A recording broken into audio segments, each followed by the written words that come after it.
वो मुसलमान कौम जिसको गारंटी कुरान ने दी थी, अंतुमुल अअलौना इन कुंतुम मुमिनीन, के बुलंद तुम ही रहोगे अगर मोमिन हो। लेकिन देखे तो पस्ती में मुसलमान ही नजर आता है। इल्म से दूर देखे तो मुसलमान है, मस्जिदों से दूर देखे तो मुसलमान है, नमाज से दूर देखे तो मुसलमान है। पस्ती में क्यों चला गया? इसकी वजह यह है कि हमने अपना ताल्लुक, अपना रिश्ता आका करीम से कमजोर कर लिया है। आज बयान सुनने की नियत से न बैठे, आज इस नियत से बैठना है कि अपने आप को चेंज करना होगा, अपने आप को बदलना होगा। इसलिए कि याद रखें, मौत तुम्हारे और हमारे बहुत करीब है। हम नहीं जानते कि कब इस दुनिया से जाना हो जाए। हमें नहीं पता कि कल का निकलने वाला सूरज, उसकी किरणें हमारे घर तक आए या ना आए, हम उसको देखें या ना देखें। जिंदगी बहुत मुख्तसर है। आज के बयान से अपने आप को संवारने की कोशिश करना है और फैजाने मखदूम सिमना को हासिल करने की कोशिश करना है। आज जिसकी महफिल में आप बैठे हैं, पहला उसका तज़किरा मैं आपको सुनाऊंगा और उसके बाद फिर इंशाअल्लाह हम कोशिश करेंगे कि अपने दिलों की जंग को दूर करें और ऐसा लगे कि गोया के मदीने वाले मुस्तफा का खास फैजान मिल रहा हो। आज की इस महफिल को मंसूब किया गया है, हमारे अमजद भाई और आप पूरे गांव वालों ने इसमें हिस्सा लिया है और ये महफिल सजी है सुल्तानुल तारिकीन महबूब यज़दानी हजरत गौसुल आलम सैयदुना सैयद मोहम्मद अशरफ मखदूम सिमनानी की छोचवी रहमतुल्लाहि ताला अलैह के उर्स के पुरबहार मौके पर।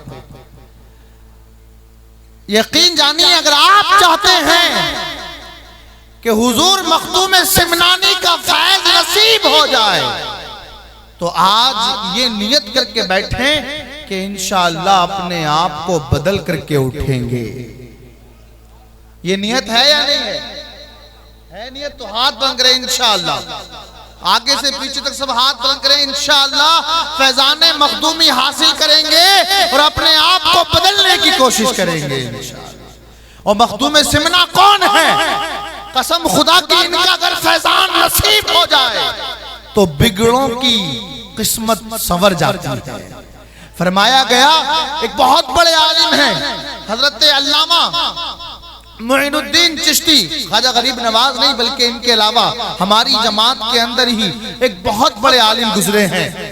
वो लिखते हैं कि जब भी मैं मखदूम सिमना के दर पे गया, कसम खुदा की, हर बार मैंने अपने दिल की मुराद को पाया और साथ ही साथ मैंने वहां हजरत खिज्र से मुलाकात भी की।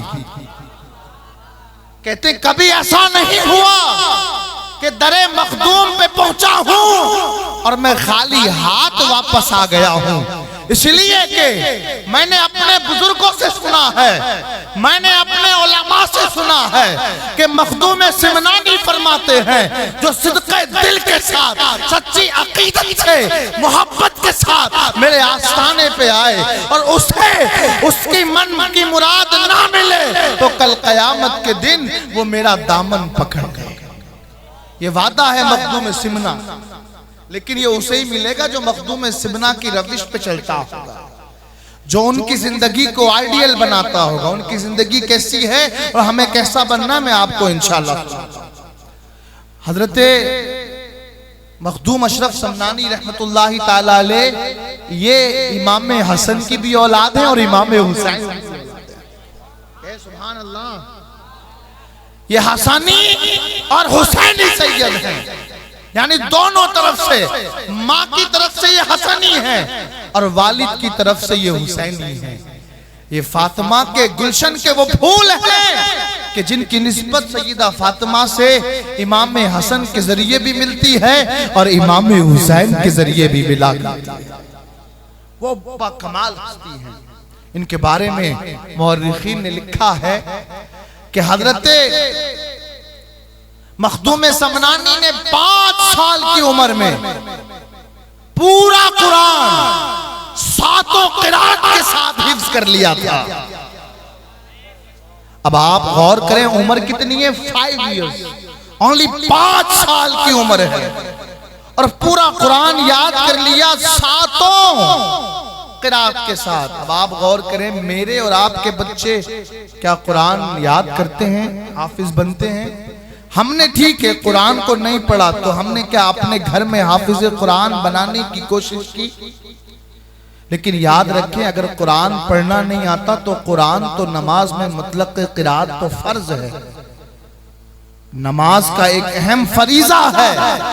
अगर कुरान की तिलावत हमको नहीं आएगी तो नमाज अदा नहीं हो पाएगी, और जब नमाज अदा नहीं होगी तो हमारे पल्ले रखे क्या?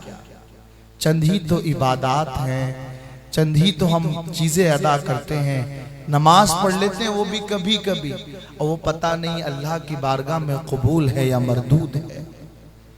आज की इस महफिल से एक पैगाम ये भी लेके जाना है कि जहां अपने आप को बदलना है, वहां अपनी नमाजों को भी दुरुस्त करना है। इंशाअल्लाह करेंगे दुरुस्त इंशाअल्लाह। हजरत मखदूम समनानी 5 साल की उम्र में हाफिज कुरान हो गए, और मुअर्रिखीन ने, इनके तारीख निगारों ने लिखा कि मखदूम समनानी को पढ़ाने के लिए, तालीम देने के लिए कौन आता था? हजरत खिज़्र आपको तालीम देने के लिए आया करते थे। और आप सुनेंगे तो आप हैरान रह जाएंगे, हजरत मखदूम समनानी के इस दुनिया में तशरीफ लाने से पहले ही ख्वाजा हिंद सैयदना ख्वाजा गरीब नवाज रहमतुल्लाहि ताला अलैह ने एक बशारत दी थी। फरमाया था कि मेरे इस सिलसिले की तजदीद करने वाला इमाम हुसैन की औलाद में से एक मोहम्मद अशरफ आएगा जो चिश्ती सिलसिले को जिंदा करेगा। और फरमाया था कि वो मखदूम अशरफ कोई आम नहीं होगा, बल्कि वो मखदूम अशरफ अपने वक्त का गौस होगा, गौसियत के मर्तबे पर फाइज होगा। ये तो हजरत ख्वाजा गरीब नवाज ने फरमाया। और आओ बड़े पीर साहब, जिनको हम सब प्यार से गौसे आजम कहा करते हैं, गौसे आजम इनके बारे में क्या फरमाते हैं? मैंने पढ़ा तो हैरान रह गया।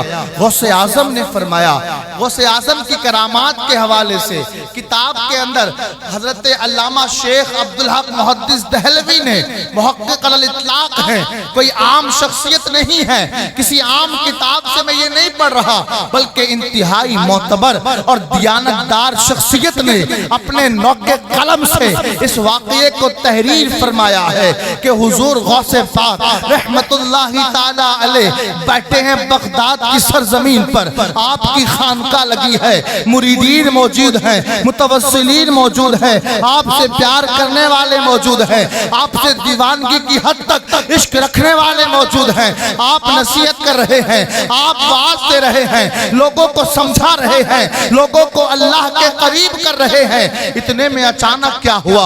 एक दीवाना उठा, उठ करके खड़ा हुआ, होने के बाद अर्ज करने लगा, ऐ अब्दुल कादिर जिलानी, ऐ गौसे आजम, आपके दर पे आया हूँ, बहुत जमाना हो चुका है, एक लंबा अरसा हो चुका है, मेरे यहाँ शादी तो हो चुकी है, मैंने शादी तो कर ली है, निकाह तो कर लिया है, लेकिन मेरे यहाँ कोई औलाद नहीं है, मेरे यहाँ कोई बेटा नहीं है। आप दुआ कर दें कि अल्लाह मुझे बेटे की दौलत से सरफराज फरमा दे, अल्लाह मुझे बेटे की दौलत अता कर दे। हुजूर गौसे पाक ने उसकी दुआ को, उसकी इल्तिजा को सुना, उसकी तमन्ना को सुना। सुनने के बाद अपनी गर्दन को झुका लिया, झुका करके थोड़ी देर गर्दन को झुकाया, उसके बाद फिर निगाह को उठाया, और उठाने के बाद कहने लगे, और सुन जरा, ए बात करने वाले मेरी बात सुन, मैंने अभी निगाह को झुकाया था, तुम ये समझ रहे थे कि मैं बगदाद में तुम्हारे सामने बैठा हूँ, लेकिन जब मैंने निगाह को दिखाया, मैंने जब निगाह को झुकाया, तो मैंने लोहे महफूज पर लिखी हुई तेरी तकदीर को देख लिया, लेकिन तेरी तकदीर में कोई बेटा नहीं है, तेरी किस्मत में बेटा नहीं है। अर्ज करने लगा, हुजूर अगर किस्मत में बेटा होता तो आपके दर पे आने की जरूरत क्या होती, वो तो मुझे मिल ही जाता।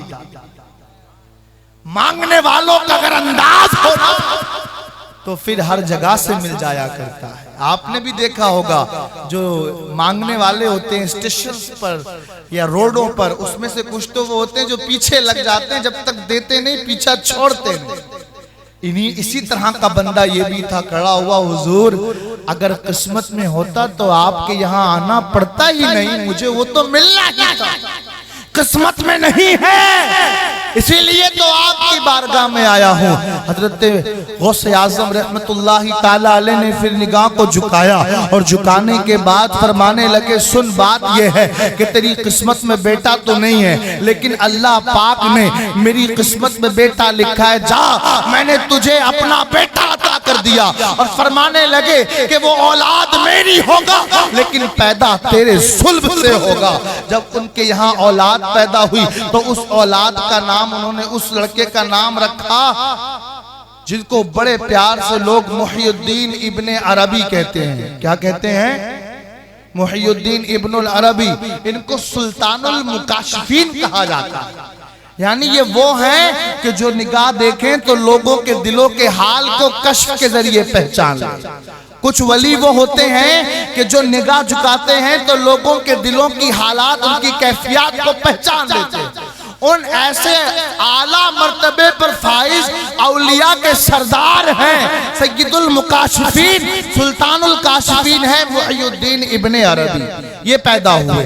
अब जब ये पैदा हुए, बड़े हुए, बहुत बड़े आलिम गुजरे, बहुत बड़े अल्लाह के वली हैं। ये जब पहुंचे खाने काबा, तवाफ करने लगे। तवाफ करते करते इनकी निगाह पड़ी कि एक आदमी है जो बहुत तेजी से तवाफ कर रहा है। उसके तवाफ की कैफियत यह है कि जम्मे गफीर है, भीड़ लगी है, लेकिन जिस तरफ से वो गुजरता है खुद ब खुद लोग हटते जाते हैं। जिस तरफ से वो गुजरता है खुद ब खुद रास्ता बनता जाता है। हजरत मुहियुद्दीन इब्ने अरबी उसके पास